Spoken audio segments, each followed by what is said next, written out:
કેમ છો મિત્રો? મિત્રો, સૌ પ્રથમ આપ સૌનો ખૂબ ખૂબ આભાર.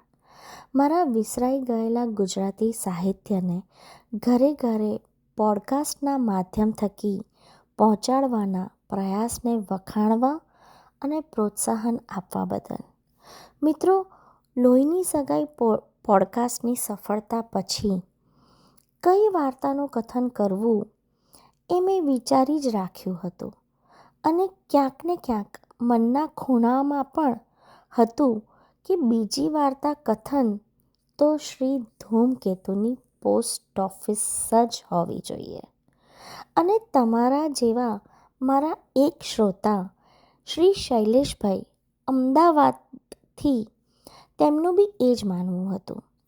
તો મારી અને મારા શ્રોતાઓની લાગણીને માન આપી ને બીજી વાર્તાનું કથન શ્રી ધૂમકેતુ રચિત પોસ્ટ ઓફિસનું જ કરીશ. મિત્રો, જેમની વાર્તાનું કથન આપણે સાંભળતા હોઈએ એ વાર્તાના રચનાકારને કેમ ભૂલાય? મિત્રો, અહીંયા વાર્તાના રચનાકાર શ્રી ધૂમકેતુનો ટૂંકો પરિચય આપીશ. મિત્રો, શ્રી ધૂમકેતુનું મૂળ નામ શ્રી ગૌરીશંકર ગોવર્ધન જોશી હતું. તેઓ શ્રીનો જન્મ 12મી ડિસેમ્બર 1892ના રોજ સૌરાષ્ટ્રના વીરપુર ગામમાં થયો હતો. શ્રી ધૂમકેતુની ટૂંકી વાર્તાના લખાણ પર ખૂબ જ સારી પકડ હતી. તેમની 19 વાર્તાઓના વાર્તા સંગ્રહ તણખા 1926માં પ્રકાશિત થયો હતો અને એ જ તણખા જે અમેરિકામાં પ્રકાશિત થયું હતું સ્ટોરીઝ ફ્રોમ મેની લેન્ડ્સમાં, જેમાં પોસ્ટ ઓફિસ વાર્તાને સ્થાન મળ્યું હતું.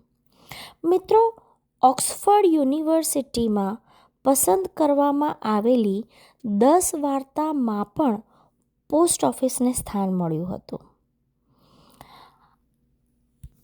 મિત્રો, આમ તો પોસ્ટ ઓફિસ વાર્તા એના શીર્ષક કરતાં વાર્તામાં રહેલા વાર્તાના મુખ્ય કિરદાર અલી ડોસાથી વધારે પ્રખ્યાત થઈ છે.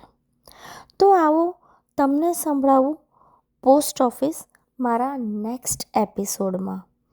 અને મિત્રો, સંભળાવતા અને સાંભળતા આપણું ગુજરાત અને ગુજરાતના શ્રેષ્ઠ રચનાકાર, જેમણે આપણી ગુજરાતી સાહિત્યને ઇન્ટરનેશનલી વિશ્વવિખ્યાત કર્યું છે, તો એ સંભળાવતા અને તમને સાંભળતા ગર્વ તો ચોક્કસ થાય જ છે. તો ચલો સાંભળીએ પોસ્ટ ઓફિસ મારા નેક્સ્ટ એપિસોડમાં. ત્યાં સુધી હું તમારી રજા લઉં છું. આભાર.